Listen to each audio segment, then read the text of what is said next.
Oh, I have to go into the screen. Oh, shoot. Your capture device is on. I'm not probably going to be able to use it. Well, even though you can't see me right now, this is Bread Theory. And tonight we are going to be doing, I'm going to have a special guest on, Rob from For We Are Many. But before we get into the chapter tonight, I just wanted to mention briefly that I have finally made affiliate. So if you feel like donating anything tonight, if you feel like subbing, that is absolutely now an option. So thank you so much to all the people that have helped me get to this point, all the viewers and folks who have believed in the work that I'm doing here, trying to bring leftist theory to more people and help you through it. You know, a lot of these texts are old, and I'm here to help put a modern spin on it. And as I mentioned, Rob is going to be helping me tonight. So yeah, I think without further ado, going to get into the call, and we will be doing our normal sort of thing. We're doing State and Revolution, Chapter 2. This is Part 1. I'm not quite sure how long this one's going to go, so we'll just call it Part 1 for now. Fair enough. Fair enough.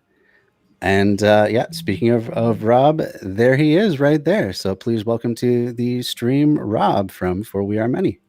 How you doing tonight, Rob? Pretty good. I'm glad to be here. I'm glad that we're able to do this together, because we also had planned to do a State and Revolution series. So why not combine efforts? Yeah, maybe overlap audiences, you know. Yeah, definitely, no problem in sharing people that like this sort of thing. Yeah, for sure. In terms of the work that For We Are Many has been doing, we've had you on for our Anarchism and Other Essays pieces so far, and I want to continue that as well. It's kind of nice to have, the anarchist perspective when we're doing anarchist literature. Oh yeah, and vice versa too. That's one big reason I'm happy to have you on tonight, because you're coming more from the communist side of things. Right. Yeah. So we also yesterday actually did an interview with the Star Trek communist Will Wynn, and that was so much fun. I can't wait to have him back. Oh man, what a phenomenal interview too! Like he's just like on. Like he got everything ready to go. It was amazing and a lot of fun too. Like he really makes it fun to learn about this stuff. And it's still just surreal to me, like as a Trekkie, that a fellow communist made it on the front page of StarTrek.com because he's a communist. That's wild. That's so cool. That's so cool. I guess someone at that magazine gets it. That's awesome. Yeah. So I guess without further ado, let's dive right into Chapter 2. Chapter 2. Let's do it. On to Chapter 2, the experience of 1848 to 1851. Section 1. The Eve of Revolution. The first works of mature Marxism, The Poverty of Philosophy and the Communist Manifesto, appeared just on the eve of the Revolution of 1848. For this reason, in addition to presenting the general principles of Marxism, they reflect to a certain degree the concrete revolutionary situation of the time. It will therefore be more expedient, perhaps, to examine what the authors of these works said about the state immediately before they drew conclusions from the experience of the years 1848 to 1851.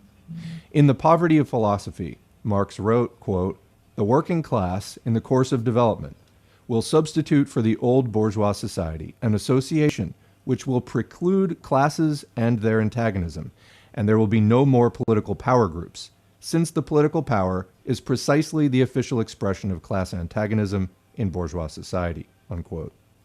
It is instructive to compare this general exposition of the idea of the state disappearing after the abolition of classes with the exposition contained in the Communist Manifesto, written by Marx and Engels a few months later, in November 1847 to be exact.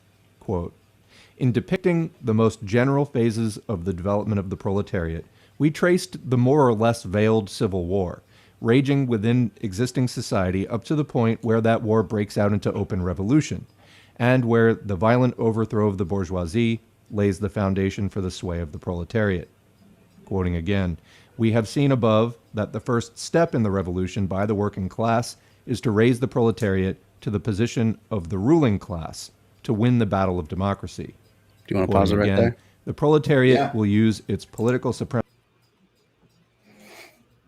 Okay, so yeah, that's a pretty big chunk that we can dive into there. So he's basically saying that well, the last sentence was the first step in the revolution is to elevate the proletariat to the position of the bourgeois, right? Yeah. Or the position of the ruling class.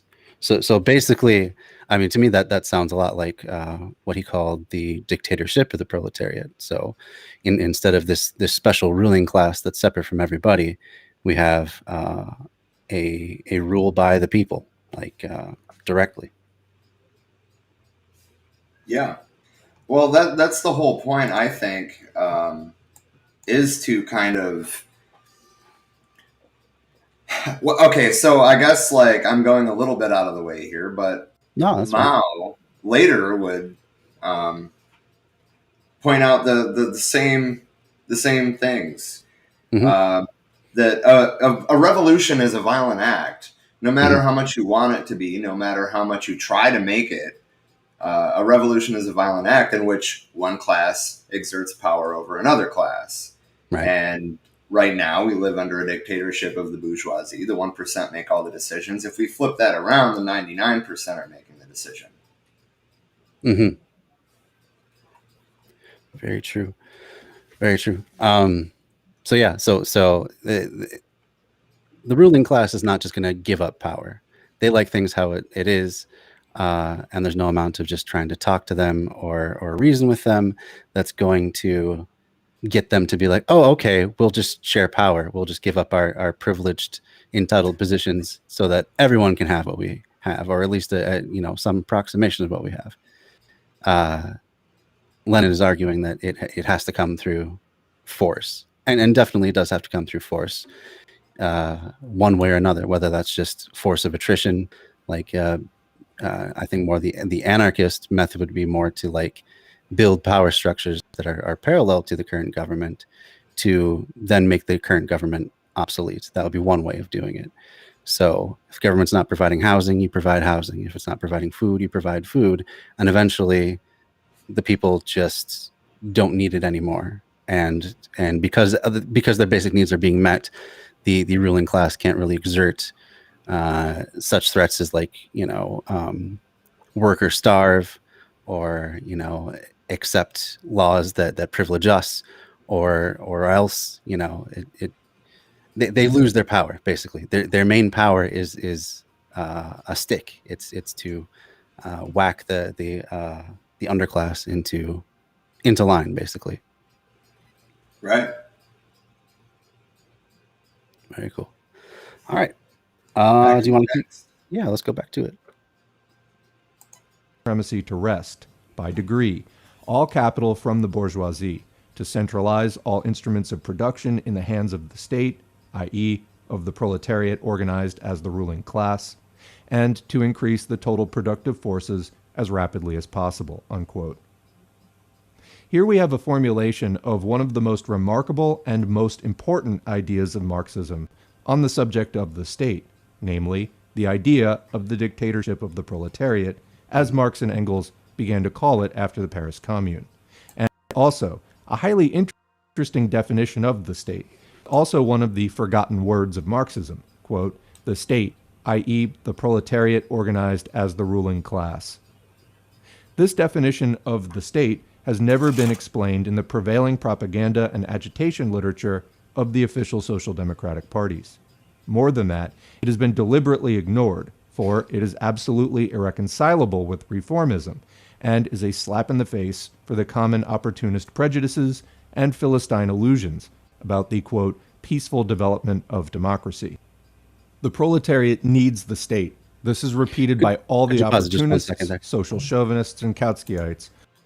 What was that? Just that last phrase there really stuck out with me. The illusions about the peaceful development of democracy, and we have a chatter in my comments here, Blatt J Vig, who says people going hungry, houseless, or denied medicine is all violence already.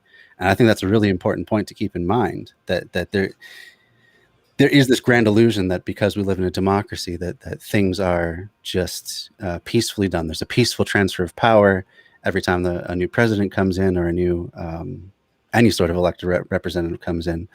But at the same time, there is real violence being done to the poorest of people all the time, and not just literal, cops beating people, which absolutely happens a lot, but it's the denial of things. Putting people out on the street because they can't afford rent, putting them out on the street because they can't afford their medical bills, letting them die because they can't afford health care. All these things are violence already. So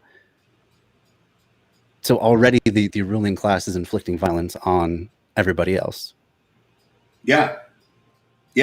And I completely agree with that line of thinking. We are victims of violence every day, from the productive forces, from your employer, from the government. We are under attack with violence every day, denying people basic human fucking rights like housing, water, food, medicine. How that's not considered a crime against humanity by the UN blows my mind. I know. Yeah, it's just like how the so-called libertarians, the right side of libertarianism, they are always like, oh, we can do everything. Freedom means freedom from coercion and freedom from force, and they just, you have to close your eyes to the idea that threatening people with starvation and bodily harm is a kind of force. Coercion, yeah. Even if you're not coming out and saying it directly, just denying them access to the basic necessities of life, that is a form of coercion and force. How could it be anything else? All they want really is freedom for people that already own things, and not for anybody else. But yeah, force is happening constantly against us. That's where the actual repression and oppression comes in. It's not just, leftists whining about wanting what other people have or being envious or anything like that. There's literal force being applied against us at all times. At all times, yes. At all times, yeah. Yeah, all right. Well, do you want to continue on there? Yeah. I also just remembered, so the last time we paused, you were talking about the anarchist methods, and I just wanted to, I don't know why I didn't think of it at the time, but I just wanted to throw out there that Mao preached a similar thing. The idea of dual power is building power structures outside of the existing ones to force the hand of the state. Absolutely. So we're not too far apart there either. Right. The approach. And also, it's not as though if you choose one path, then the other one just completely gets shut down forever. You can always switch paths, and you can always adapt And your path, combine paths, combine right? paths, or adapt them to situationally to what's the most effective at the time. So, oh, thank you very much, Alyosha. He says, nice affiliate, celebrate, noise, yay. I appreciate that. Thank you very much. And everyone follow Alyosha as well. He's a great leftist streamer, likes to cover U.S. politics generally, but lots of really great content on their channel. So I'm going to do a shout out right now. Oh, thank you so much, Ali, for the cheer. That's my first cheer ever. That's my first bits that I've ever received. So I'm very honored to have that come from you. Let's hope that works. All right. Indeed. All right. Who assure us that this is what Marx taught. But they, quote, forget to add that, in the first place, according to Marx, the proletariat needs only a state which is withering away, i.e., a state so constituted that it begins to wither away immediately, and cannot but wither away. And secondly, the working people need a, quote, state, i.e., the proletariat organized as the ruling class. The state is a special organization of force. It is an organization of violence for the suppression of some class.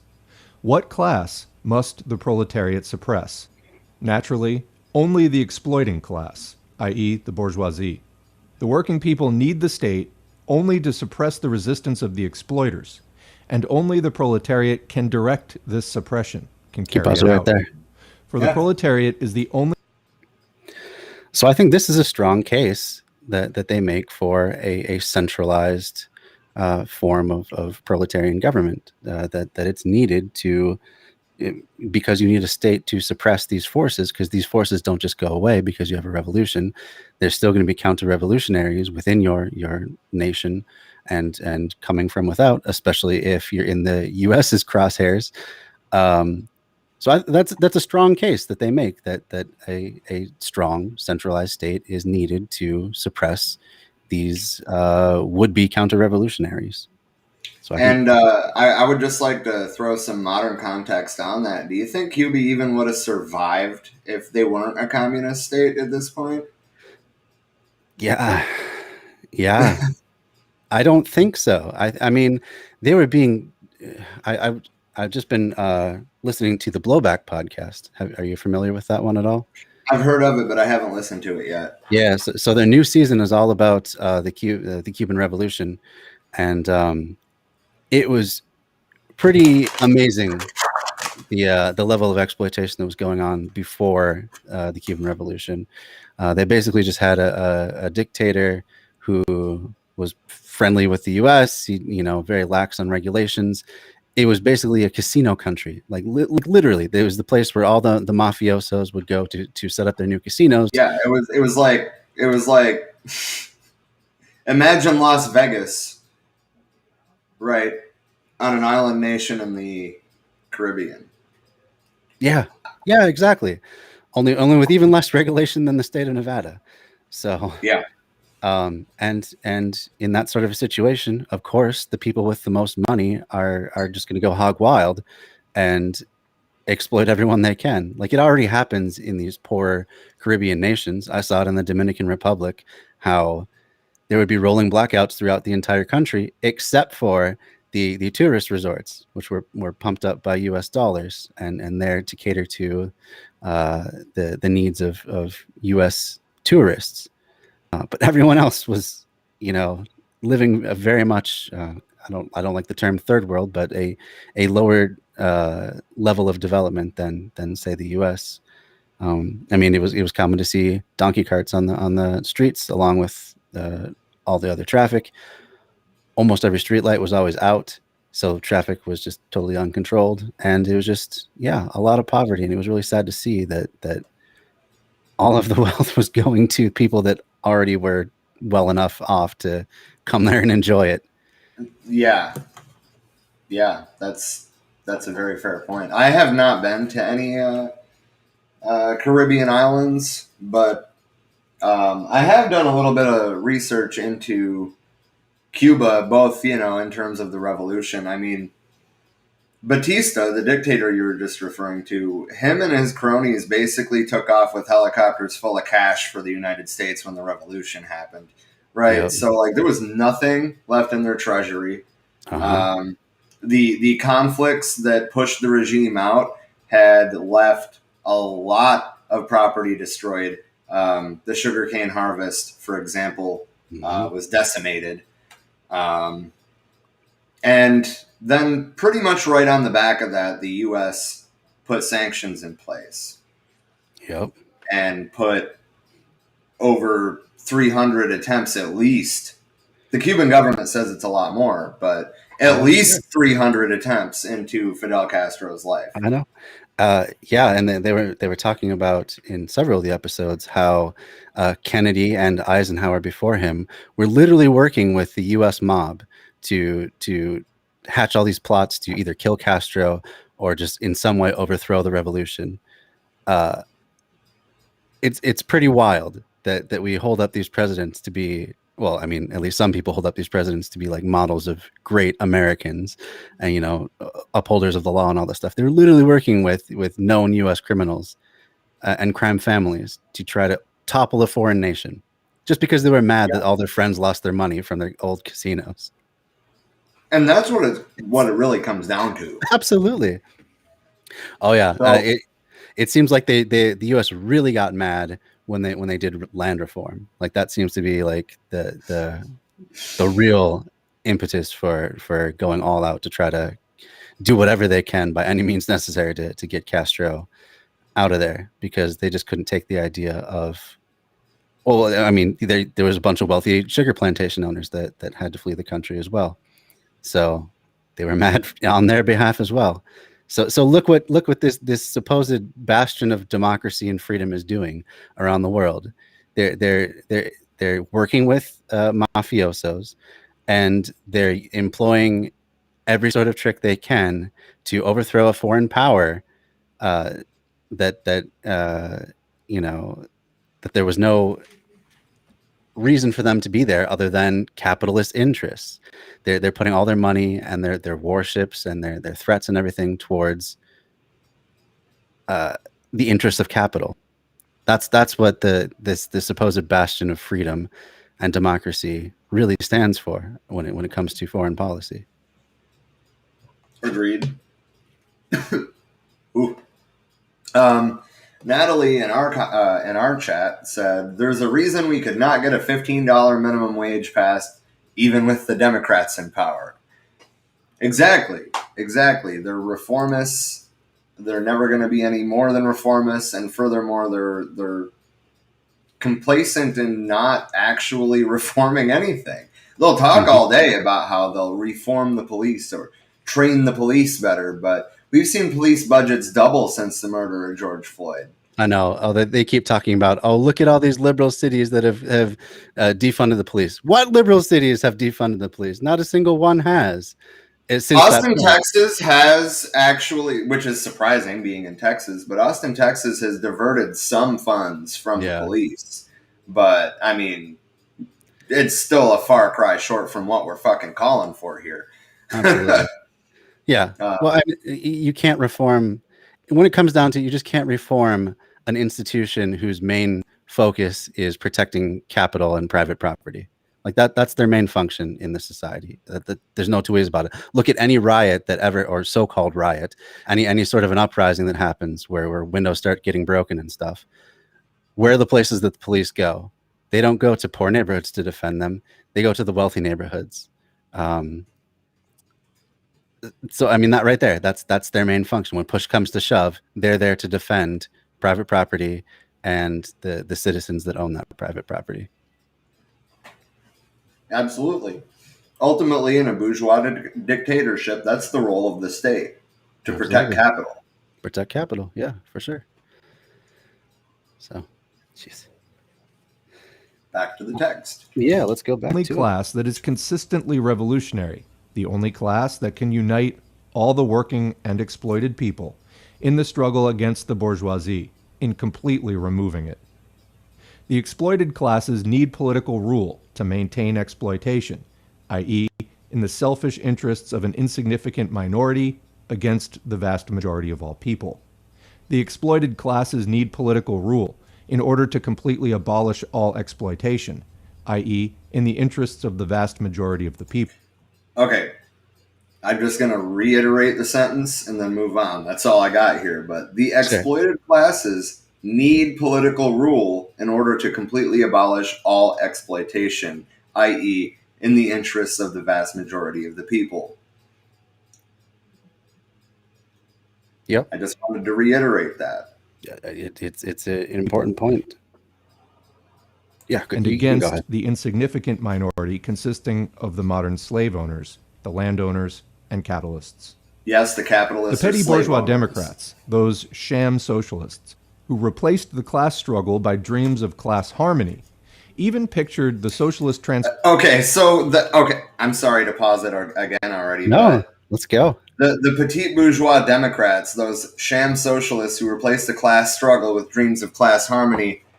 Doesn't this sound like it's fucking today? Doesn't it sound like we're talking about Bernie Sanders and AOC? In a certain sense, yeah, I would say so. That the people that are trying to somehow make compromise, as though there can be ultimately a compromise where everyone is okay and everyone has more or less an equal say in society and their world. So, yeah, I can definitely see why a lot of communists are suspect of like the social democrats and that sort of thing, the reformists, because it just seems like, like for example, what happened with the New Deal, the original New Deal, where there was a huge communist push in this country, in the US. Unions were becoming incredibly strong. The people were really getting organized and pushing towards communism as a solution to the Great Depression. And as a so-called compromise, we got the New Deal, which was just a make work program. It did get us, out of the Depression. It did what it said, but at the cost of having actual revolution, really, having actual revolutionaries in power. So, before I unpause, Natalie has another comment. Is it going to show the whole thing? Yes. I think the goal is to keep people working. Huh? Sorry, I just want to pause it 1 second. I just got a raid. This is the first raid I've ever had. So thank you, Mitnerd, for the raid. Welcome in, raiders. Thank you so much for being a part of this tonight. This is my. If you're unfamiliar with me, I do theory streams usually on Fridays. Thank you for the subscription, Jelly Moon. Thank you very much for my very first subscription on this channel. That's very generous of you. Thank you so much. So I just made affiliate, which is why I'm so excited about these subs and so forth. This is my first stream. Thank you very much, Mitnerd, for the follow. It's going to take a little bit here. Sorry. But anyway, so on Fridays usually is when I do my theory streams. Right now we're working through State and Revolution by Lenin. But we're doing it on Wednesday. Thank you for the follow as well. It's there's too much stuff on the screen. It's too hard to follow. Sorry. But thank you very much for the follow, Kitsune Alicia. And then on Sundays, I usually do just whatever I feel like doing. So lately it's been permaculture. I just finished up part 8 in my series of Permaculture 101, just getting you used to permaculture ideas. So that'll be going on this Sunday. No stream this Friday because that's happening tonight instead. And we have on Rob of For We Are Many podcast. And yeah, hello, Bread Crochets as well. Good to see you. Oh, Pinko the Bear. Hello. Welcome in. Thank you. So yeah, I'm going to do a shout out to you guys too, just because I like your channels a lot. Oh, let me get on the message there. Sorry to slow things down, but it's all good, man. I was actually going through comments on our channels myself. Sure, yeah. If you want to do that, you go right ahead. Yeah. Natalie said, I think the goal is to keep people working and oppressed with low wages and thus no revolution or revolt to squash their power. I think there's a lot more than just this, though it's all about capitalism and keeping the 99% under control. And I'm probably about to like age myself here, right? But we are the 99%. All right. Occupy hasn't died. It's evolved. I'm just saying. Absolutely. Absolutely.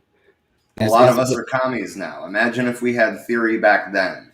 I know, really. Like, that was one of my biggest disappointments with Occupy, was that it was all this energy building, and it seemed like the right time to do it after we just had this huge recession.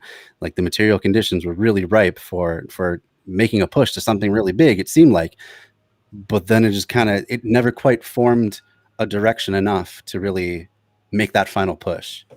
So I mean, there was no official list of demands published until 6 months in, and by that point, most of the occupations had fallen.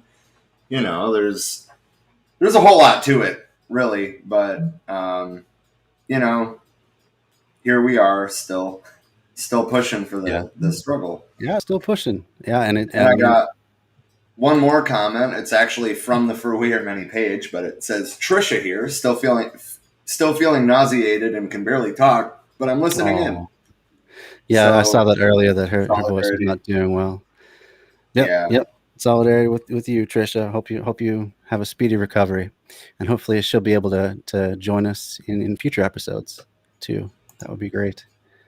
Agreed. I would assume that she'll probably be there for Monday's episode. That'd be awesome. Hopefully she'll have better connectivity this time as well.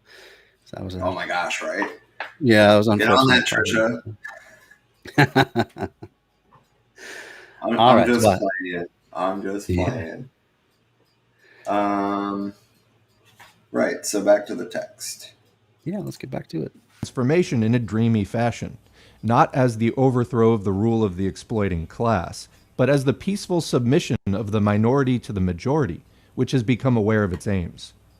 This petty bourgeois utopia, which is inseparable from the idea of the state being above classes, led in practice to the betrayal of the interests of the working classes, as was shown, for example, by the history of the French revolutions of 1848 and 1871, and by the experience of, quote, socialist participation in bourgeois cabinets in Britain, France, Italy, and other countries at the turn of the century. All his life, Marx fought against this petty bourgeois socialism, now revived in Russia by the Socialist Revolutionary and Menshevik parties. He developed his theory of the class struggle consistently, down to the theory of political power, of the state. The overthrow of bourgeois rule can be accomplished only by the proletariat, the particular class whose economic conditions of existence prepare it for this task, and provide it with the possibility and the power to perform it.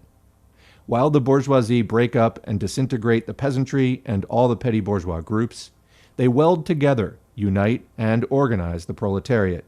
Only the proletariat, by virtue of the economic role it plays in large-scale production, is capable of being the leader of all the working and exploited people, whom the bourgeoisie exploit, oppress, and crush, often not less, but more than they do the proletarians, but who are incapable of waging an independent struggle for their emancipation.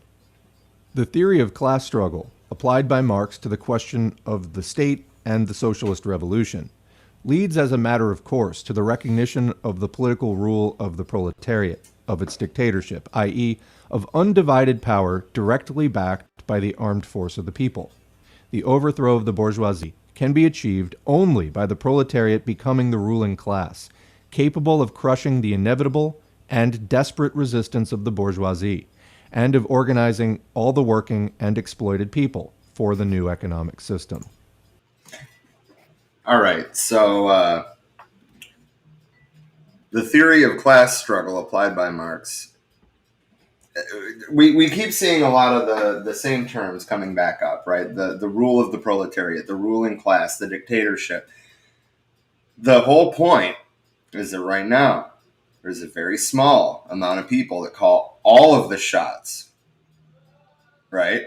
The idea is to turn that upside down. Flip it on its head. That's what makes it authoritarian. It's not that we're going around trying to just like wipe people out that disagree with us. No, that's not the point. The point is to wrestle control from this very small group. To spread democracy, spread that power out.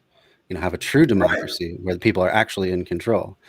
Uh, I, I was arguing. You've had a bunch of libertarians come into your Facebook page recently. Oh my God! And I Yes. was wading into the fray there, and there's this one guy who was a small business owner, and I just could not get him to understand that his business structure was authoritarian and dictatorial. He's like, no, but no, it's just a business. That's how you do business. And I'm like, okay, do your workers have any say in what they do? No, but like you can't kill anybody. Like if dictators can kill people. I'm like, okay, we'll put aside the fact that if you like fire someone and Not they lose their paying health care, somebody is they killing can die. them. Well, yeah, but I think that's like very many levels beyond what he was even ready for. But I was like, okay, I'm just saying the power structure is the same thing. There's one person at the top calling all the shots. Everyone else has to go along or get out, basically. He's like, oh, what about a board of directors? I'm like, okay, that's a few people. But still, the vast majority of people have zero say in their workplace. They can't really decide their wages or how profit is distributed. They can't decide working conditions. They can't really decide anything. But I mean, he didn't get it. So hopefully someone saw that and at least started thinking about these ideas and stuff like that. But yeah. yeah. So Trisha said, this is about the having theory at Occupy thing. She said, right, I only even first heard about Mao and Che from Jaron, who was an occupier in Flint, during Occupy, and started looking into them and got inspired. But that was just skimming the surface. It wasn't until we started digging through theory more in depth, obviously, this past year when we started the podcast. Weird how that works. Yeah. That I saw the foundations of their perspectives, and the quotes I'd found a decade ago, and Jaron lit a fire under my ass to look them up. Cool. Yeah, it's amazing. Emily said hi. Hello, Emily. Hello, Emily. It's amazing how little it really takes, though. If you already are inclined towards wanting a better world, whatever that means to you, all it takes is a little bit of guidance. And I think that's really where theory's biggest power is it says all these things you've been thinking about but haven't really been able to articulate. Well, here's someone who has articulated it.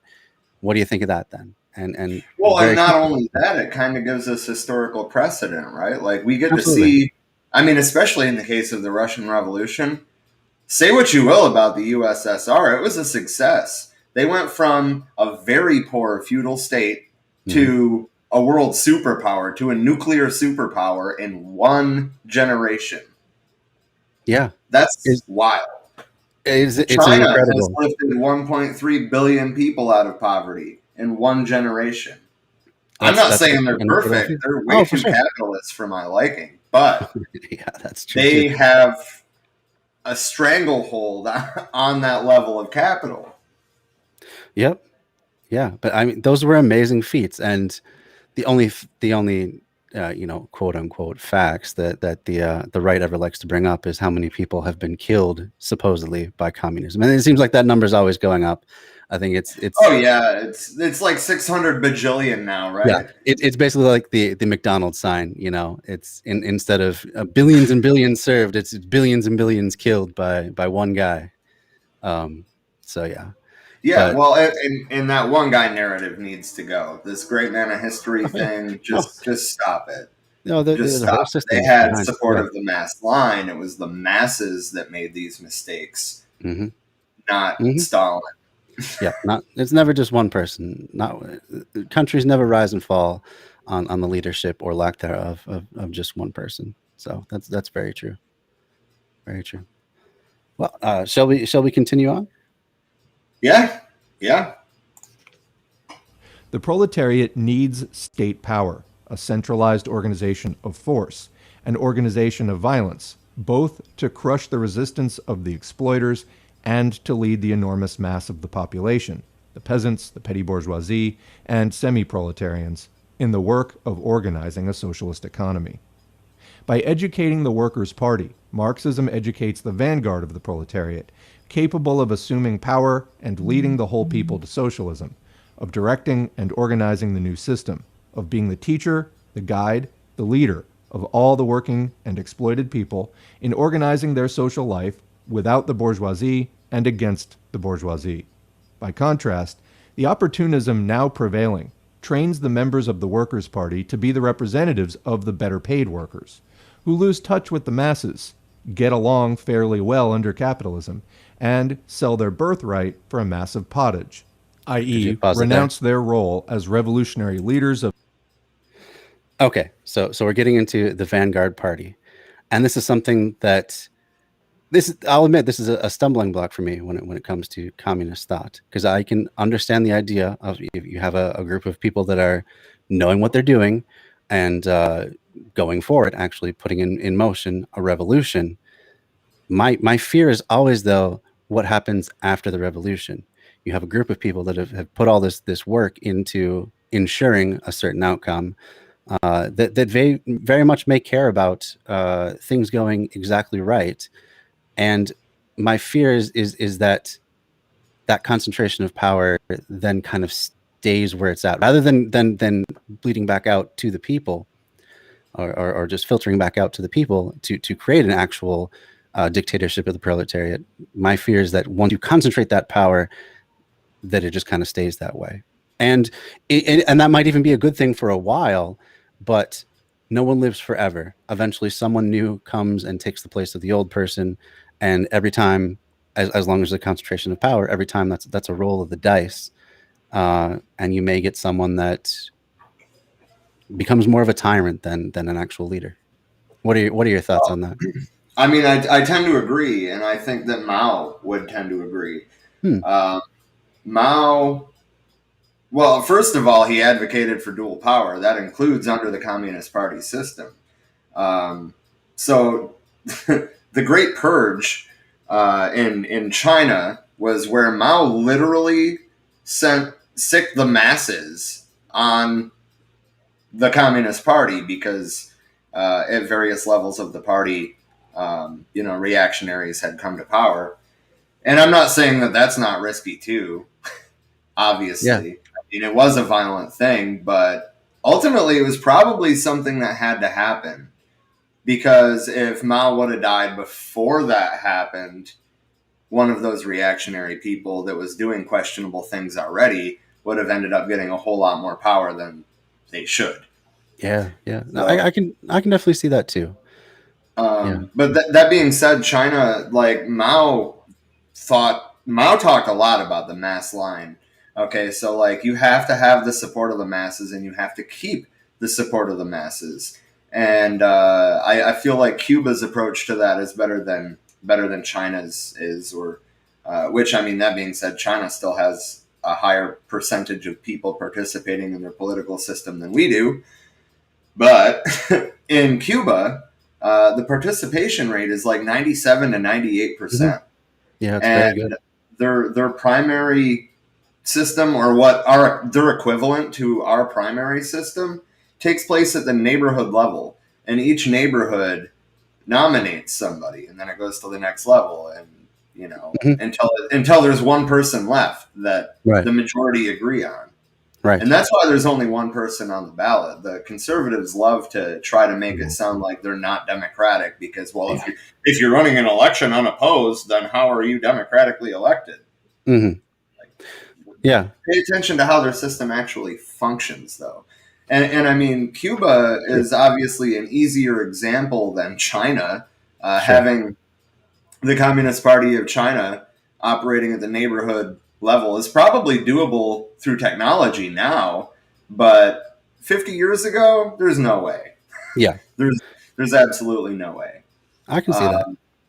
So, I mean, I do think that it needs to be a little more decentralized than Lenin's initial vision. That being said, I'm not saying throw out the book. This book is hugely important. Oh yeah, no, I'm not. I'm just expressing. I feel like people after Lenin have refined that idea, especially in terms of centralization. So the thing is, though, is that exactly what you said is a concern. And ideally, the Vanguard Party has a mass base before they come into power. Because if the party is the masses, then there's no separation there.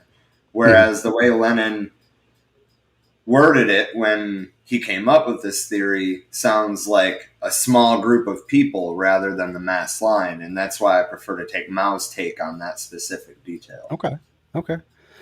Well, that's helpful. Thanks for that.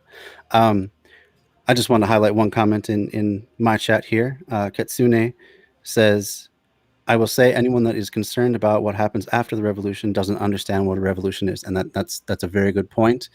I misspoke. I meant the overthrow of the old order, not the revolution, because of course the revolution is the fulfillment of the promises that you make to the proletariat beforehand. And it's ongoing. You're very right in that too. The world is constantly changing, they say. The revolution will never end. There will always be new concentrations of power forming. As they say, the price of freedom is eternal vigilance. You know, I don't think I could have said it any better. Was that the commenter's own words, or is that Leon Trotsky? Well, you know, that's not an insult, by the way. I know that I'm a Marxist-Leninist, but I do tend to agree with Trotsky on the idea of permanent revolution. Just because the revolution happens and the ownership of the means of production is democratized and all this doesn't mean that somebody corrupt isn't going to find a way to seize power, especially if there's any sort of vacuum. So I tend to think that Trotsky was onto something with his ideas of permanent revolution.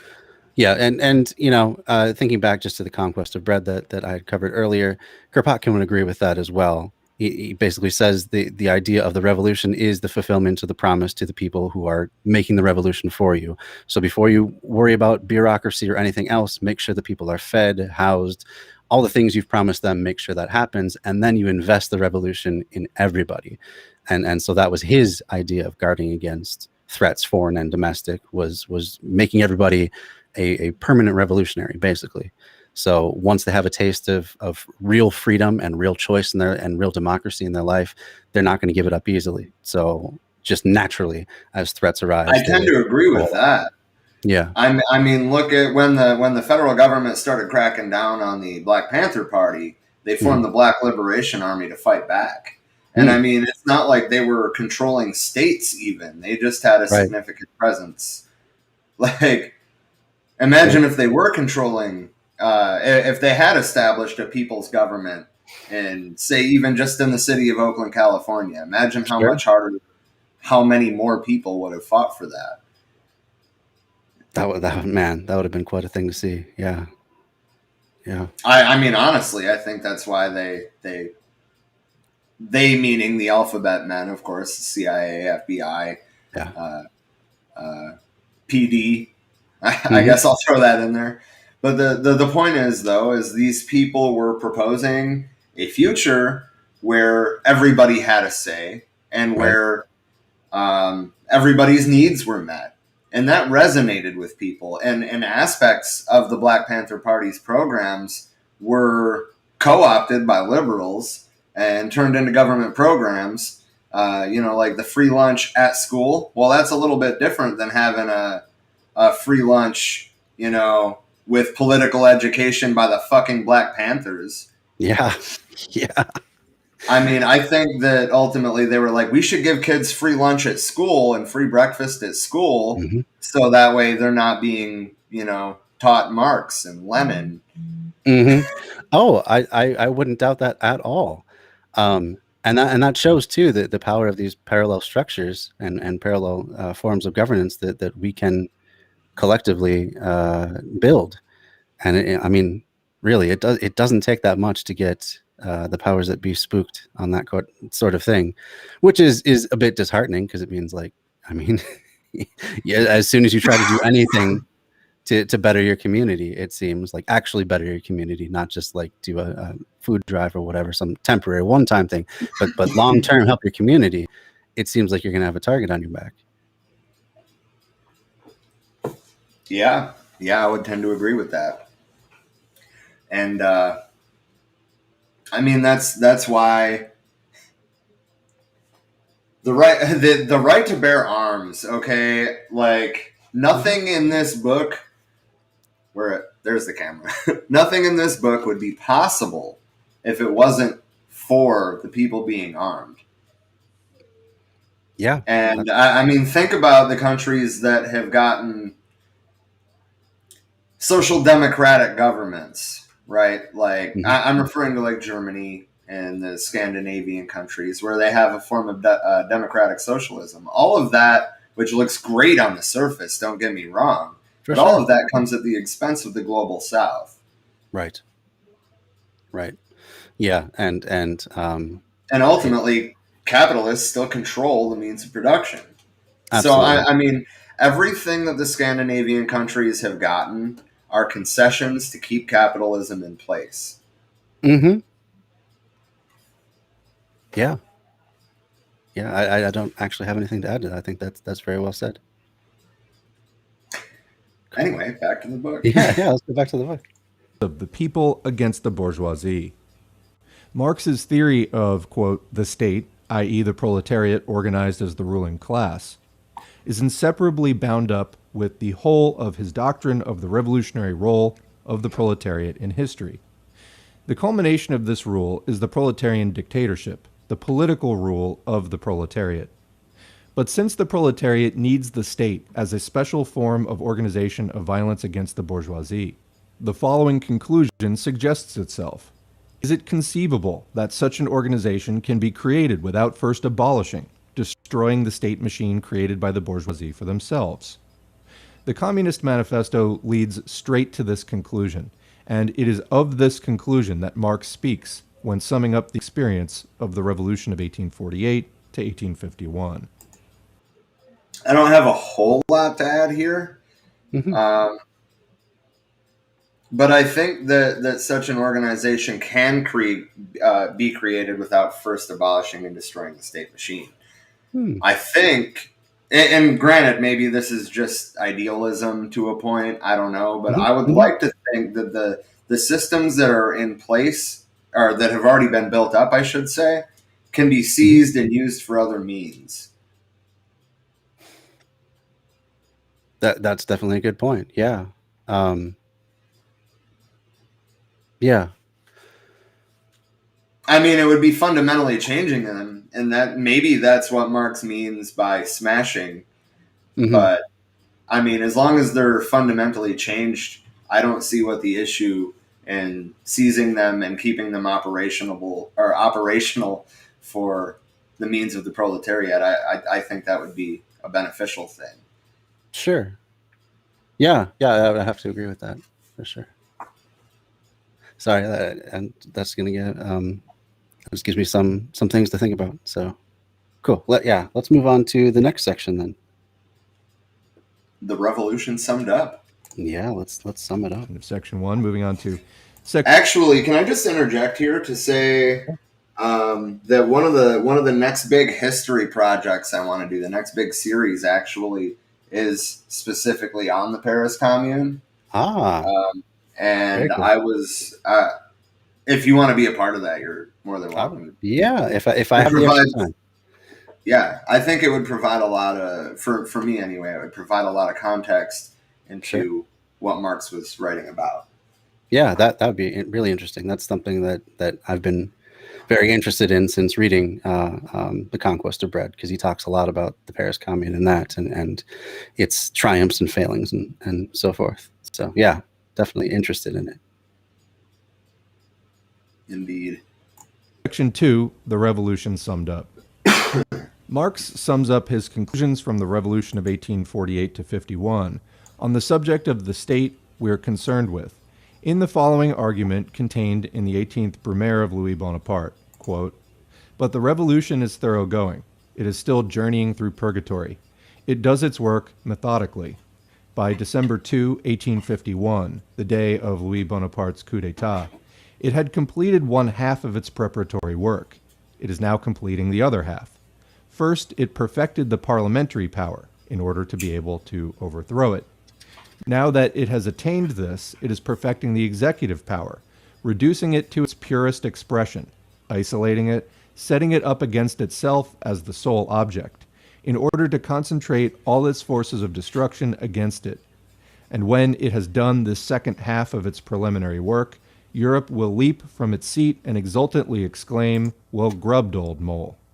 Quoting again, this executive power, with its enormous bureaucratic and military organization, with its vast and ingenious state machinery, with a host of officials numbering 500,000, besides an army of another 500,000, this appalling parasitic body, which enmeshes the body of French society and chokes all its pores, sprang up in the days of the absolute monarchy, with the decay of the feudal system, which it helped to hasten. The first French Revolution developed centralization, but at the same time, it increased the extent, the attributes, and the number of agents of governmental power. Napoleon completed this state machinery. The legitimate monarchy and the July monarchy added nothing but a greater division of labor. Quoting again, finally, in its struggle against the revolution, the parliamentary republic found itself compelled to strengthen, along with repressive it's buffering. Oh no. measures, the resources and centralization of governmental power. All revolutions perfected this machine instead of smashing it. The parties that contended in turn for domination regarded the possession of this huge state edifice as the principal spoils of the victor. Unquote. In this remarkable argument, Marxism takes a tremendous step forward compared with the Communist Manifesto.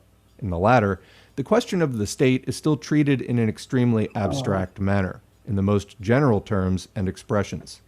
I can just pause for just one second. The question is treated in a concrete manner. So I just wanted to say thank you to Bread Crochets for gifting a tier 1 sub to Strin. Thank you so much. That's very kind of you. So yeah, enjoy that new emoji there. I wonder if anyone can guess what it is that I've selected for my stream, or for my particular stream emoji. Sorry, just wanted to thank them. And oh, I'm muted. I'm muted. You were muted on my stream. That's interesting. Oh, okay. So he says never mind now. Okay. Anyway, thank you, Bread Crochets. So yeah, we can continue on. Actually, I was kind of wanting to interject, even though it's kind of a weird spot to do so. But the question of the state is still treated in an extremely abstract manner in the Communist Manifesto because of when it was written. The Paris Commune hadn't happened yet. Aha. Yeah. So I mean, he had no baseline to even go. Sure. Anyway. And the conclusion is extremely definite, practical, and palpable. All previous revolutions perfected the state machine, whereas it must be broken, smashed. This conclusion is the chief and fundamental point in the Marxist theory of the state, and it is precisely this fundamental point which has been completely ignored by the dominant official social democratic parties, and indeed distorted, as we shall see later, by the foremost theoretician of the Second International, Karl Kautsky. The Communist Manifesto gives a general summary of history, which compels us to regard the state as the organ of class rule, and leads us to the inevitable conclusion that the proletariat cannot overthrow the bourgeoisie without first winning political power, without attaining political supremacy, without transforming the state into the proletariat organized as the ruling class, and that this proletarian state will begin to wither away immediately after its victory, because the state is unnecessary and cannot exist in a society in which there are no class antagonisms. The question as to how, from the point of view of historical development, the replacement of the bourgeois by the proletarian state is to take place is not raised here. This is the question Marx raises and answers in 1852. True to his philosophy of dialectical materialism, Marx takes as his basis the historical experience of the great years of revolution, 1848 to 1851. Here, as everywhere else, his theory is a summing up of experience, illuminated by a profound philosophical conception of the world and a rich knowledge of history. So I wanted to interject at the end of that paragraph to do some shameless self-promotion. But go Bread for it. If you go to forwearemany.org, right? Now I'm second guessing myself. I mean, that's what it said up on the restream Yes, thing. it's for wearemany.org. We're good. Yeah. We have a piece on the German revolutions and counter-revolutions of 1848 and 49. Eventually, we hope to add to that the failed German Revolution of 1919, which ultimately led to Hitler's rise to power. He sees power in the vacuum that was left by the failed revolution. Mm-hmm. Wow. Yeah. Yeah. That sounds like a really good resource. Very cool. Indeed. Anyway, back to the text. Yeah. Problem of the state is put specifically the bourgeois state, the state machine necessary for the rule of the bourgeoisie, come into being historically. What change did it undergo? What evolution did it perform in the course of bourgeois revolutions and in the face of the independent actions of the oppressed classes? What are the tasks of the proletariat in relation to the state machine? The centralized state power that is peculiar to bourgeois society came into being in the period of the fall of absolutism. Two institutions most characteristic of this state machine are the bureaucracy and the standing army. In their works, Marx and Engels repeatedly show that the bourgeoisie are connected with these institutions by thousands of threads. Every worker's experience illustrates this connection in an extremely graphic and impressive manner. From its own bitter experience, the working class learns to recognize this connection. That is why it so easily grasps and so firmly learns the doctrine, which shows the inevitability of this connection, a doctrine which the petty bourgeois Democrats either ignorantly and flippantly deny, or still more flippantly admit in general, while forgetting to draw appropriate practical conclusions. The bureaucracy and the standing army are a parasite on the body of bourgeois society, a parasite created by the internal antagonisms which rend that society, but a parasite which chokes all its vital pores. The Kautskyite opportunism now prevailing in official social democracy considers the view that the state is a parasitic organism to be the peculiar and exclusive attribute of anarchism. It goes without saying that this distortion of Marxism is of vast advantage to those Philistines who have reduced socialism to the unheard-of disgrace of justifying and prettifying the imperialist war by applying to it the concept of, quote, the defense of the fatherland. But it is unquestionably a distortion nevertheless. The development, perfection, and strengthening of the bureaucratic and military apparatus proceeded during all the numerous bourgeois revolutions which Europe has witnessed since the fall of feudalism. In particular, it is the petty bourgeois who are attracted to the side of the big bourgeoisie, and are largely subordinated to them through this apparatus, which provides the upper sections of the peasants, small artisans, tradesmen, and the like with comparatively comfortable, quiet, and respectable jobs, raising the holders above the people. Consider what happened in Russia during the 6 months following February 27, 1917. The official posts which formerly were given by preference to the Black Hundreds, comment extreme reactionaries and monarchists, have now become the spoils of the cadets, comment the major bourgeois party, Mensheviks, and social revolutionaries. Nobody has really thought of introducing any serious reforms.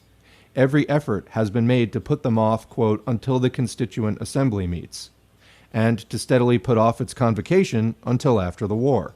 But there has been no delay, no waiting for the Constituent Assembly, in the matter of dividing the spoils of getting the lucrative jobs of ministers, deputy ministers, governors general, etc., etc.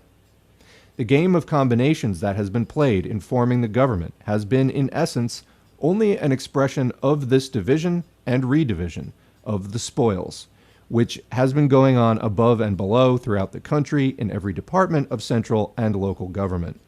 The 6 months between February 27 and August 27, 1917, can be summed up, objectively summed up beyond all dispute, as follows. Reforms shelved, distribution of official jobs accomplished, and mistakes in the distribution corrected by a few redistributions. But the more the bureaucratic apparatus is, quote, redistributed among the various bourgeois and petty bourgeois parties, among the cadets, socialist revolutionaries, and Mensheviks in the case of Russia, the more keenly aware the oppressed classes, and the proletariat at their head, become of their irreconcilable hostility to the whole of bourgeois society. Hence the need for all bourgeois parties, even for the most democratic and, quote, revolutionary democratic among them, to intensify repressive measures against the revolutionary proletariat, to strengthen the apparatus of coercion, i.e. the state machine. This course of events compels the revolution, quote, to concentrate all its forces of destruction against the state power, and to set itself the aim not of improving the state machine, but of smashing and destroying it. You want to pause for 1 It second? is not logical does add reasoning, context. but actual developments, Oh, sorry. the actual I thought experience of it. I thought I hit the pause button. But that does add context to what we were just discussing. And I do think that using our systems, our electoral system especially, I think has to be smashed and rebuilt. But I think that's ultimately what they're talking about. And they're pointing out exactly why Bernie Sanders' revolution isn't going to work. Right. Yeah. Not going to get us over that goal line for sure. Definitely could make things better for a lot of people, but it's never gonna be the complete change. That's for sure. So one thing that came up for me when I was reading that, when he was talking about even the most democratic and revolutionary democratic among them to intensify repressive measures against the revolutionary proletariat, to strengthen the apparatus of coercion, i.e. the state machine. So what that actually reminds me of is the January 6th uprising. I don't know what we're calling it now, the incident now, and how afterwards I was kind of a little taken aback to see so many leftists who were like cheering on the FBI as it became strengthened, and just because it was going after the people that they happen not to like. I mean, I guess I can say I'm a little bit guilty of that, but it was more like because I thought it was funny. I mean, sure, yeah. There's definitely some Schadenfreude in that. Yeah. It's fun. It's fun to see enemies. I'll take that criticism because you're right. Yeah, you're right. But and Sterling, who was on our show at the time, pointed out like if they were going in for the needs of the working class, then obviously we'd be looking at this a totally different light. But that's the thing. They were storming the Capitol to get a fucking fascist that did not get reelected to stay in office. And that's why ultimately it was funny to me that well, they didn't even try to hold any sort of government proceedings. They just put their feet on Nancy Pelosi's desk and sniffed AOC's shoes. I mean, what the fuck? Oh, yeah, and definitely, it would have been bad had they actually succeeded, even if it was really unclear what they were actually going for. But at least some of them seemed like they meant to do Congress people harm, and as bad as the system is, I definitely don't want it to devolve into fascism, like for real fascism. So it was good that they stopped them from doing that, but just the amount of state power that they've now increased and used that as a justification, that part is the scary part. So that's what came up for me there. That's very fair. All right. We going back to the book, or? Yeah, sure. Yeah, let's go back to the book. Actually, hold on. The little chat icons lit up. Natalie said, agreed, the electoral system needs a total revision here in the USA. Yeah, it does. I mean, to say the least, yeah. Yeah, it's been completely co-opted by the moneyed interests. I mean, it's hard to even call it much of a democracy anymore. Perhaps at local levels, it's not quite so obvious, I guess, or overt, but definitely at the federal level, I mean, you got to be a millionaire to even make a run for Congress, or at least have enough millionaires that you're willing to make deals with to fund your campaign. The idea that somehow money is speech, just the electoral college, all of these regressive measures that are in place to keep actual democracy from happening. Yeah, you're absolutely right. I just wanted to shout out another one of Natalie's comments. I think they all had their own reasons, led by a fascist leader that scared and enraged them. I totally agree. I mean, I don't know what their reasons were per se, but for whatever reason, Trump resonated with millions of Americans, and that's something that we need to think about, really. Oh, absolutely, absolutely, and I think it is that sense that most people have that things are not right in the country. What their reasons are may be questionable, depending on what they have as their reasons. But the idea that things are just not working for a large portion of this country, I think those are the material conditions that are pushing people to want a big change. And when that happens, it seems there's two basic options. You can either try and make things better for everybody, and push towards the left, or you can try and retreat back into some imagined safe fallback point. They always talk about how fascists like to have this imagined past where the hierarchy was set up just right, the right people were in power, and everything worked exactly as it should. And that's what they use as their main propaganda point to try to push people to want to reclaim, even though it never was a thing in the first place. But aside from that, I think that's one of the big driving factors that pushes people towards fascism when they're feeling scared and powerless. Although at the same time, especially when you look at like the January 6th participants, a lot of those people were not at all working class. A lot of them were just like, I own a boat rental place, or I own a small car dealership or something like that, and I'm mad that I got to wear a mask or something like. I'm mad that I have any of my rights, my supposed rights, infringed on at all, and so I want to go smash down the government because I can't go to Denny's. Yeah. Oh my God, that's so accurate, though.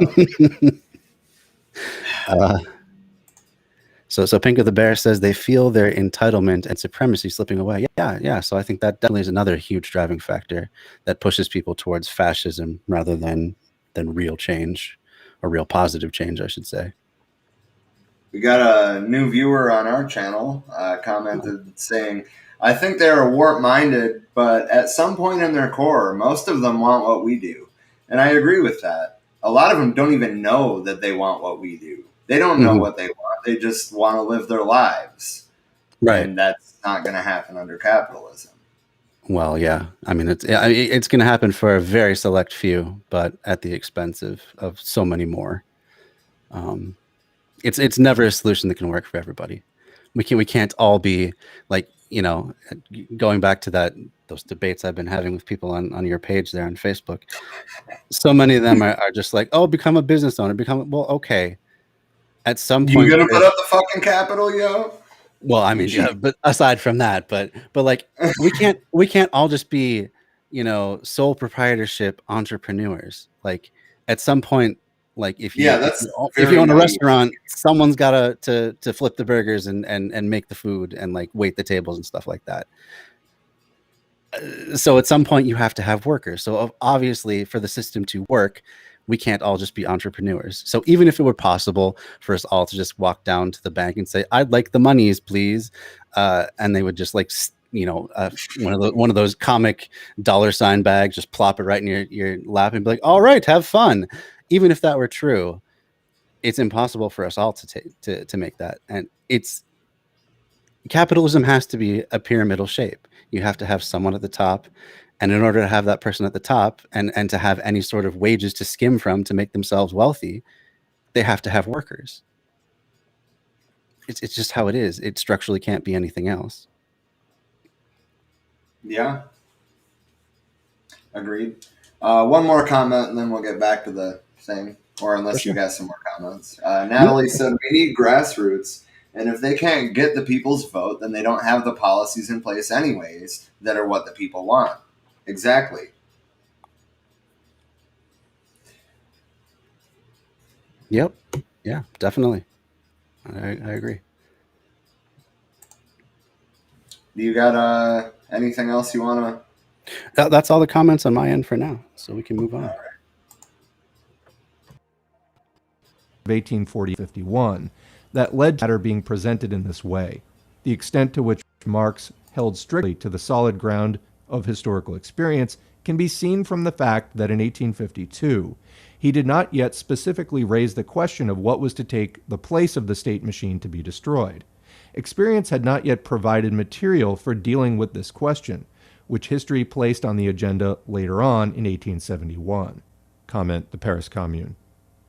In 1852, all that could be established with the accuracy of scientific observation was that the proletarian revolution had approached the task of concentrating all its forces of destruction against the state power, of smashing the state machine.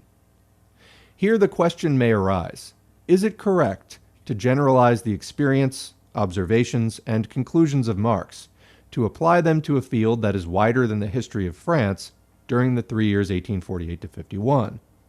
Before proceeding to deal with this question, let us recall a remark made by Engels, and then examine the facts.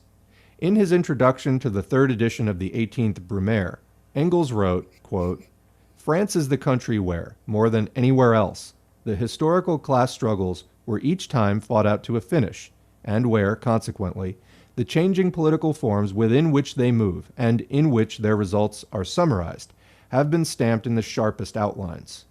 The center of feudalism in the Middle Ages, the model country since the Renaissance of a unified monarchy based on social estates. France demolished feudalism in the Great Revolution and established the rule of the bourgeoisie in a classical purity unequaled by any other European land. And the struggle of the upward-striving proletariat against the ruling bourgeoisie appeared here in an acute form unknown elsewhere." Unquote.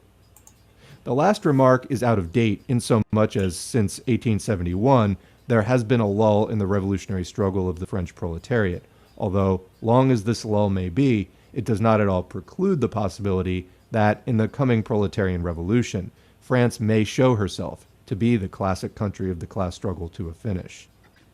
Let us, however, cast a general glance over the history of the advanced countries at the turn of the century.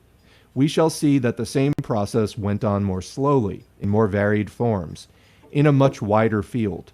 On the one hand, the development of parliamentary power, both in the republican countries, France, America, Switzerland, and in the monarchies, Britain, Germany to a certain extent, Italy, the Scandinavian countries, etc.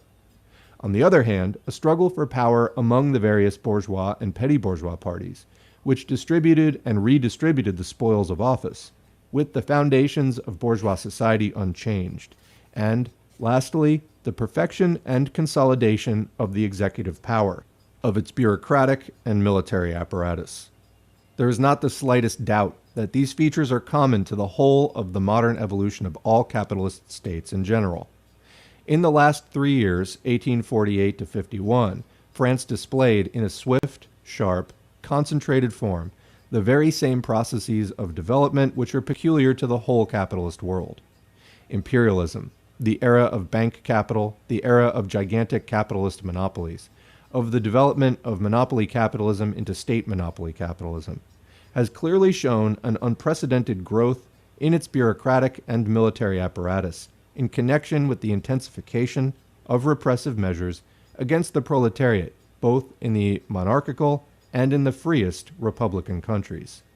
World history is now undoubtedly leading, on an incomparably larger scale than in 1852, to the concentration of all forces of the proletarian revolution on the destruction of the state machine. What the proletariat will put in its place is suggested by the highly instructive material furnished by the Paris Commune. That's the end. So I wanted to cut it off at the end of the section there to kind of talk about. Yeah. I mean, he's talking about imperialism, the era of bank capital, of gigantic capitalist monopolies. Does this not sound like today? Absolutely. Because it is. Yeah. Because it is. The same thing goes on, especially the forces of the U.S. and the U.K. and the other big Western powers. That's how they project their power out into the world, is through offering loans to very impoverished countries they know that they can't really pay off, by working out really lopsided trade deals where, you give up all the diamonds of your entire country and we'll give you some food, stuff like that. This is, capitalism funded by bankers rules today. Absolutely. Yeah. Wade said, being from a small town, oil, Texas, there we go, born and raised, and still amongst them, I get loads of their thoughts. I mean, honestly, that's kind of important, understanding where they come from, and trying to lead them on a less oppressive path, I guess, is the best way to put it. Well, and a path where everyone can have a decent life, where you don't have to worry about, being robbed because everyone is provided for. What's the need for petty crime anymore after that? Wouldn't that be a nice world to live in? Like, where we just don't need police most of the time because, other than, people in the heat of passion, perhaps, committing violent acts, there's just not that impetus for crime anymore. I mean, that sounds like a better world for everybody involved. Agreed. Natalie said, many have been so brainwashed in fear of socialism. We need to try to reach them on a similar policy that is important to them, if that's possible. Not all, but some may be open to further understanding of what capitalism versus socialism really means to their life. Oh, and, yeah. Wade said, I agree, and I would say that would be a golden ticket. Yep. I agree. Yep. I agree too.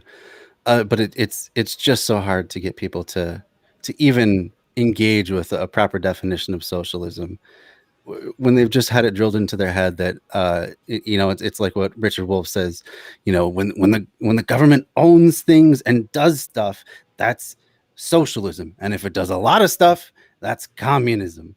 Like that's his classic quote there, and people really believe that is the definition. They're like, oh, you just want government control of everything. No, we don't want just government control. Well, we want to redefine what government means, first of all. Absolutely. Yeah, but they're just thinking of government as it is now. We just, want the government to intrude in everyone's lives and tell them they have to, say PC culture things and no more praying in school and like all these things that they're afraid of. But that's not what we want the government to do at all. We want it to be there to uplift the people, to empower people in their daily lives, so that we can get the most out of everyone too. Like, I always like to think about just how many people could make huge contributions to things like technology or education or just, philosophy or thought in general, if they weren't always scrambling after jobs to survive. If they just hadn't, been unfortunate in the lottery of birth and had to struggle for everything they've had to the point where they can never really lift their head up and think about anything more for themselves or doing anything different with their lives, because there's just no time. You've got to survive. And so it's quite the loss that we have and all of humanity is impoverished by keeping the majority of people from ever reaching their potential. Right. Wade went on to say, precisely, this government? Absolutely not. That's why I dodged communism for decades. Didn't we all? Yeah, absolutely. You're not alone there, Wade. Not at all. Yeah. All right, back to the text. All right. Last section of the chapter. End of section 2. Beginning section 3, the presentation of the question by Marx in 1852. In 1907, Mehring, in the magazine Neue Zeit, volume 25, published extracts from Marx's letter to Wedemeyer, dated March 5, 1852. This letter, among other things, contains the following remarkable observation, quote, "And now as to myself, no credit is due to me for discovering the existence of classes in modern society or the struggle between them. Long before me, bourgeois historians had described the historical development of this class struggle, and bourgeois economists, the economic anatomy of classes. What I did that was new was to prove, one, that the existence of classes is only bound up with the particular historical phases in the development of production, 2, that the class struggle necessarily leads to the dictatorship of the proletariat. 3, that this dictatorship itself only constitutes the transition to the abolition of all classes and to a classless society, unquote. In these words, Marx succeeded in expressing with striking clarity, first, the chief and radical difference between his theory and that of the foremost and most profound thinkers of the bourgeoisie, and secondly, the essence of his theory of the state. It is often said and written that the main point in Marx's theory is the class struggle, but this is wrong. And this wrong notion very often results in an opportunist distortion of Marxism and its falsification in a spirit acceptable to the bourgeoisie. For the theory of the class struggle was created not by Marx, but by the bourgeoisie before Marx, and generally speaking, it is acceptable to the bourgeoisie. Those who recognize only the class struggle are not yet Marxists. They may be found to be still within the bounds of bourgeois thinking and bourgeois politics. To confine Marxism to the theory of the class struggle means curtailing Marxism, distorting it, reducing it to something acceptable to the bourgeoisie. Only he is a Marxist who extends the recognition of the class struggle to the recognition of the dictatorship of the proletariat. That is what constitutes the most profound distinction between the Marxist and the ordinary petty as well as big bourgeois. This is the touchstone on which the real understanding and recognition of Marxism should be tested.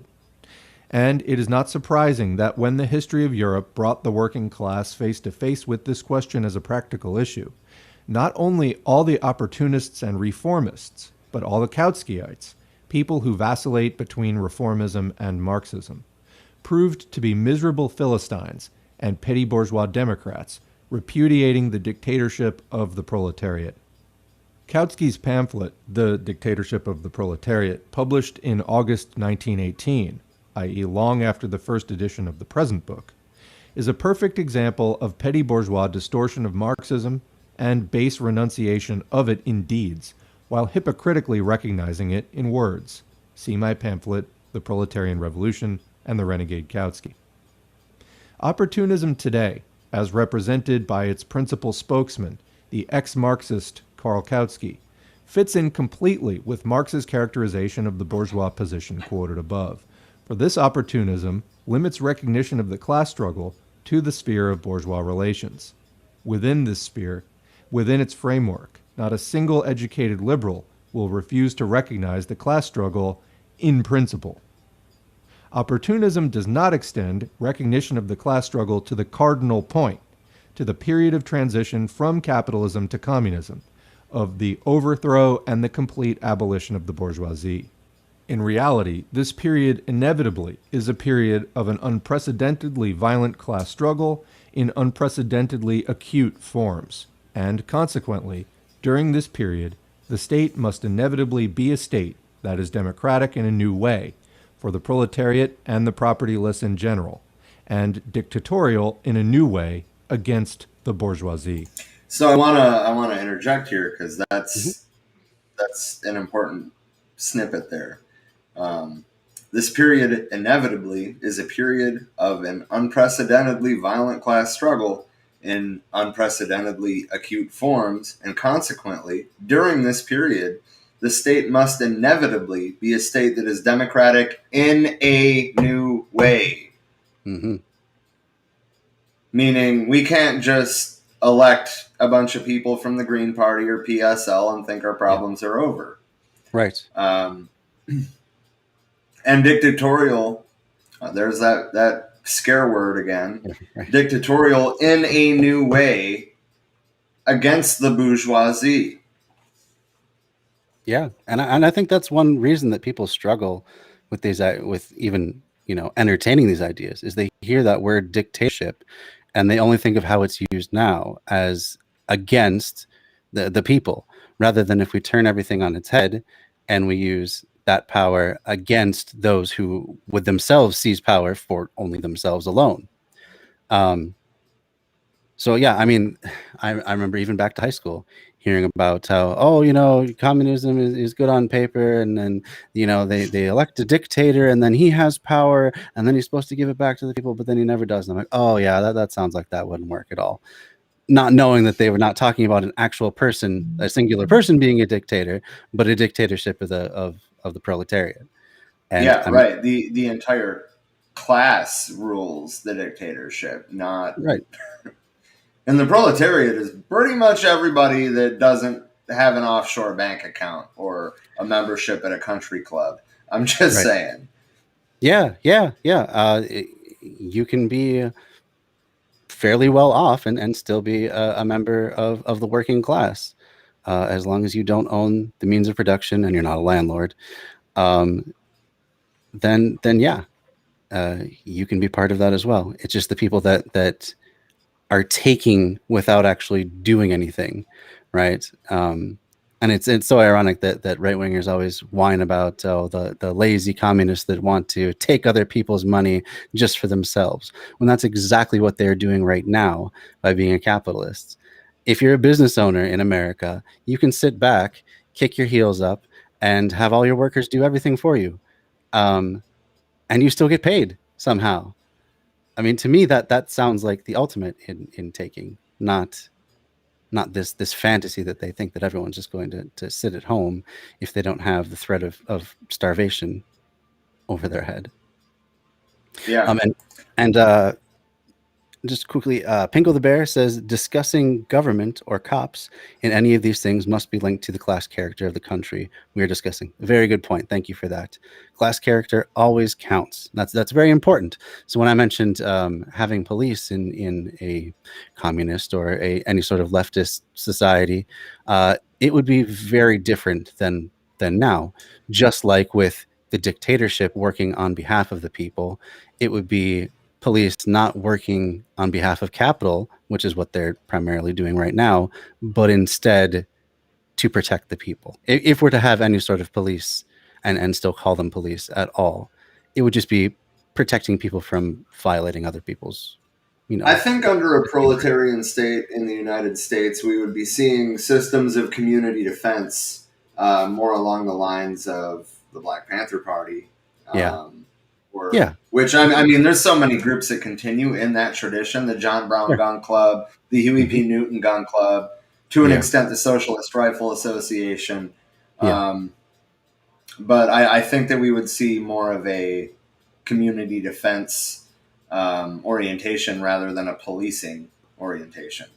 Yeah, and I'll just add to that mutual aid, disaster relief, which were huge after Katrina, organizing community self-defense when these like literal KKK groups were going around and hunting Black people because there was no one to stop them at that point. And they called out to this group, and they came in, and just through show of force, just by saying, hey, look, we got guns too, so don't mess with us, that put an end to those rides, and those people were safe after that point. So another good organization. I got a couple more comments here. Natalie said, certain words have been demonized, that's for sure. Hearing the word dictator still has me feeling chilling, uncomfortable. Oh, yeah. And that's kind of the idea of that programming. And Yeah. I mean, don't get me wrong, I'm not a fan of any sort of dictator, but we're not talking about a dictator. We're talking about all of us dictating what happens over the bourgeoisie. Yep. As the common working person, just having a voice like any other common working person. Right. And Wade said, the ideal we were sold as children was largely socialist. Holy shit, isn't that the fucking truth? Mm-hmm. Mm-hmm. Mm-hmm. Yeah. Very true.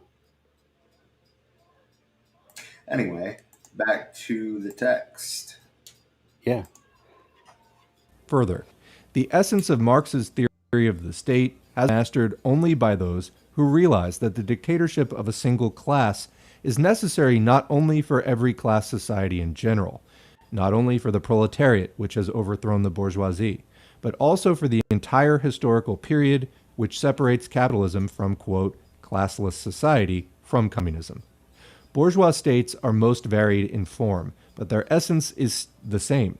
All these states, whatever their form, in the final analysis, are inevitably the dictatorship of the bourgeoisie.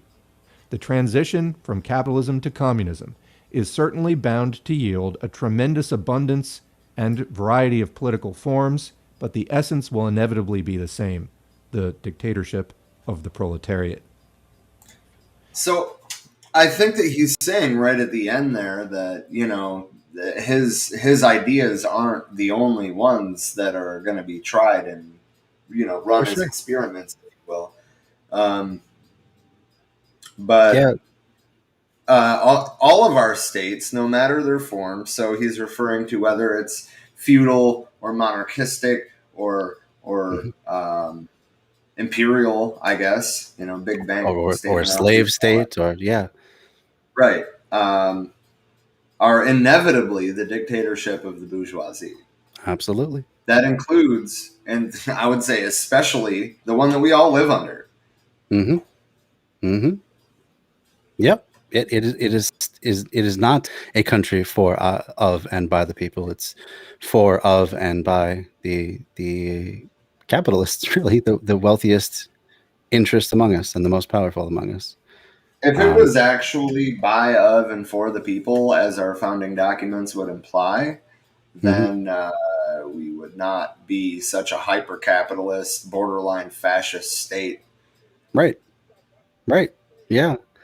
There would be no way for them to exert this outsized influence on all the elections and control society and laws to favor themselves and slam the door in the face of anyone that comes after them. And yeah, you're absolutely right. Yep. So we have another comment from Bread Crochets. But what if the proletariat never gives up that power? Yeah, he's joking, but so I mean, ideally, like if there has to be class antagonisms, I would rather the proletariat be on top than the bourgeoisie. That's all I have to say about that. I would too. And yeah, that just reminds me of all the right wingers trying to skewer wanting democracy by saying it's tyranny by majority, as though what we have, which is tyranny by a very select minority, is so much better. Like, where does this logic even come from, if you even want to call it that? It's pretty wild, isn't it? Yeah, I'm always just amazed at what they come up with next. All right. Well, I think that's probably a good place to stop for the night. I'm coming up to about 9 o'clock my time. So, did you have any final thoughts for the chapter? This is some good stuff, in my opinion. I've learned a lot. I mean, I've been trying to touch on it as we hit it. I don't think I missed anything really that I wanted to say, but the point is that for these ideas to not turn you off, pretty much you have to look at it with an open mind, and you have to look at it in the language that he's using. You can't just say, oh, well, he calls it a dictatorship. Okay, but he points out that we're already under one and we don't even know it. Right. Yeah, it's just a dictatorship with a bourgeoisie. Yep. Mm-hmm. Very good. Yeah. But I think that's my final thought. Let's check the chat real quick. Sure. Natalie said ruled by the corporations. That's what we're at. That's where we're at right now, yeah. Wade said bourgeoisie wouldn't exist in the society how I imagine it going. And that's the idea. You get rid of these class antagonisms and then the state withers away. If there's any class antagonisms, then there's obviously a reason the state is still there. Looking at China.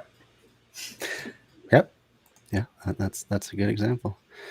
And then Wade also said, I wish I had been here from the beginning.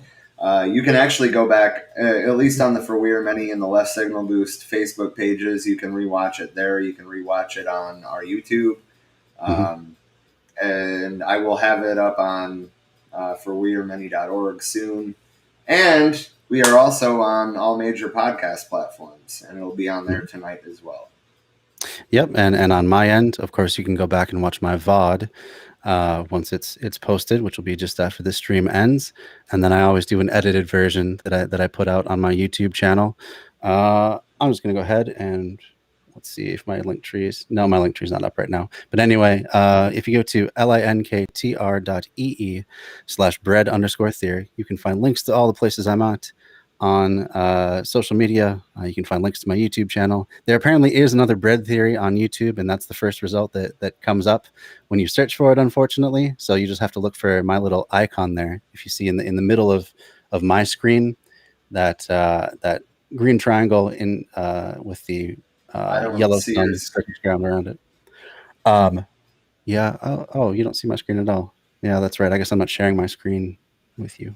But if you're viewing this stream from my side anyway, yeah, look for my icon that also goes with my Twitch. I try to put that across social media. Hold on, I can screen share this in a second here to show you. I'm pulling it up on YouTube actually. Okay, cool. Yeah, so I archive all my stuff. I am behind. I got some editing work ahead of me, but I'm just a one-man operation, so it takes time. So yeah, I archive all my stuff there on YouTube. There's the channel right there. Oh, it actually did go live. That's cool. So I guess I am live on YouTube as well. I tried using Restream myself for the first time now, so I should be live on YouTube as well. Sorry if I haven't been checking that, so I don't know if anyone's commented. But if you are watching that live stream, head on over to the Twitch one if you need to comment on anything, or if I missed any of your comments. And then I put out the audio later on as a podcast. So I'm on Anchor, and you can look for bread_theory on pretty much any podcasting platform. Soon trying we to also publish through Anchor. Yeah, it's a good service because it pushes out all the different major platforms automatically. I think the only ones I'm not on right now are Luminary, Stitcher, and I think there's one more that's semi-large that I'm not on. But I'm on like Apple Podcasts or whatever, Spotify, Google Podcasts, all the major ones.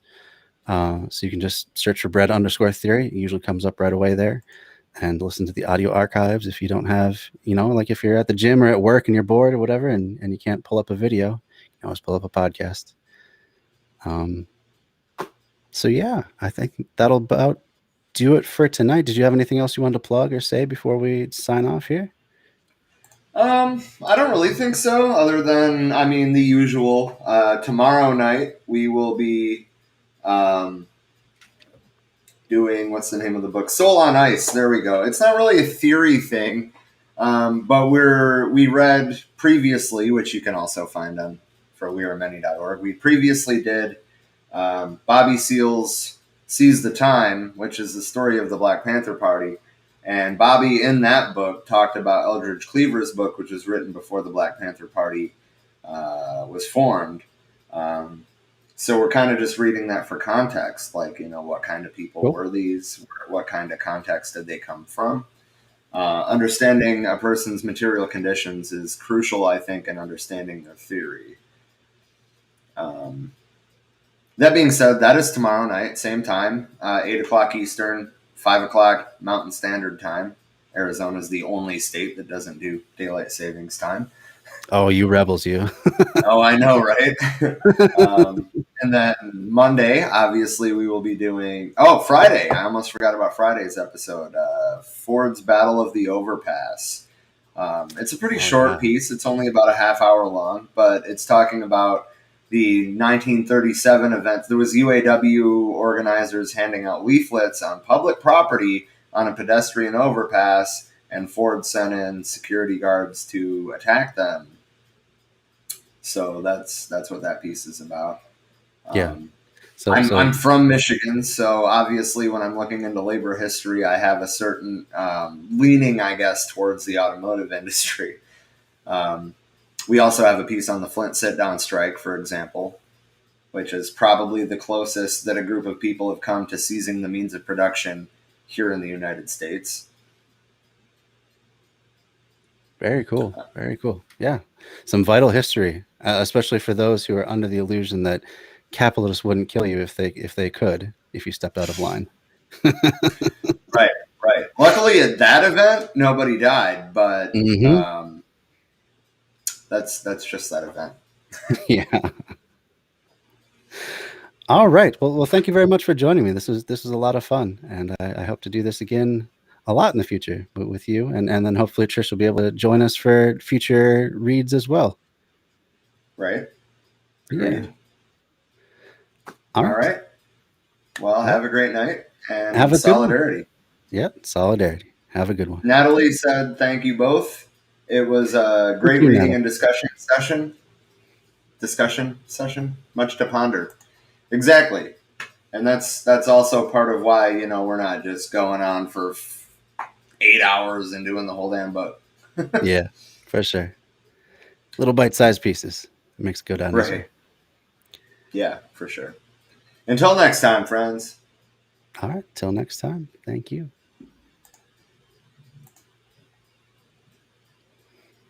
And